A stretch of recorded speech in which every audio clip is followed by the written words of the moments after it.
Que ce soit dans les salles de volley, de basket ou de handball, elles mettent souvent le feu pendant les rencontres. Il s'agit bien sûr des pom-pom girls ou cheerleaders qui ambiancent les spectateurs et encouragent les équipes. Une discipline sportive, avant tout féminine, mais qui séduit aussi des garçons. À Nancy, 2 pom-pom boys ont ainsi rejoint une troupe depuis quelques mois. Laura Striano, Éric Bertrand et Samuel Mulin les ont suivis. Ce jour-là, les volleyeuses de Vendeuvre jouent leur dernier match à domicile. En coulisses, comme à chaque fois, les cheerleaders du KLM se préparent à faire le show. D'un côté les filles, de l'autre, Nolan. Acrobate, amateur de parcours, le jeune homme de 18 ans a intégré le club des pom-pom girls il y a quelques mois. Un choix plutôt surprenant, mais totalement assumé. Au début, c'est très stressant. La première fois que tu arrives, puis tu arrives en tant que pom-pom boy avec beaucoup de filles. Et donc, du coup, les gens ne s'attendent pas à te voir. Bon, bah, comme tout, il y a un petit rictus, un petit soufflement du nez. Mais sinon, en général, ils s'intéressent à la chose et ils essayent de comprendre. Puis ils comprennent que, à la base, oui, c'est un sport féminin, mais qu'intégrer des hommes, et puis ça peut être très très bien pour faire évoluer le sport autre part, quoi. Place au spectacle, ça brille, ça pétille et ça donne le tournis.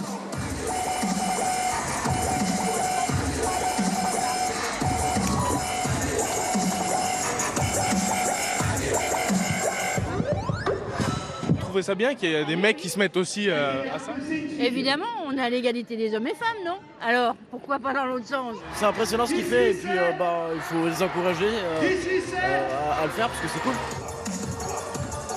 Pour moi, c'est rien de surprenant parce que j'ai été à l'université aux États-Unis. Puis il y a beaucoup de cheerleaders qui sont des gars. Donc, puis je le connais et puis il est vraiment sympa. Puis je trouve que ça rend les choses un petit peu plus spicy, épicées. Mais chez les KLM Cheers, le premier à avoir rejoint les rangs, c'est Maxime. Ce qu'il adore, danser. Il y a 2 ans, il saute alors le pas et devient le seul pom-pom boy du club.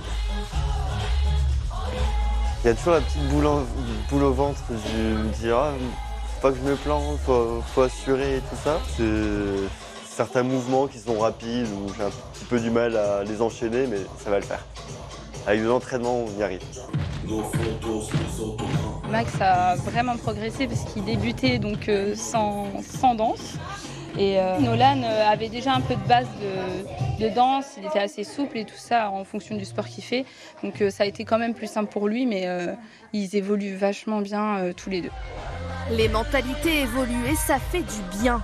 Par contre, ce qui ne change pas, peu importe le terrain de jeu, les cheerleaders donnent tout pour mettre de l'ambiance et encourager les sportifs.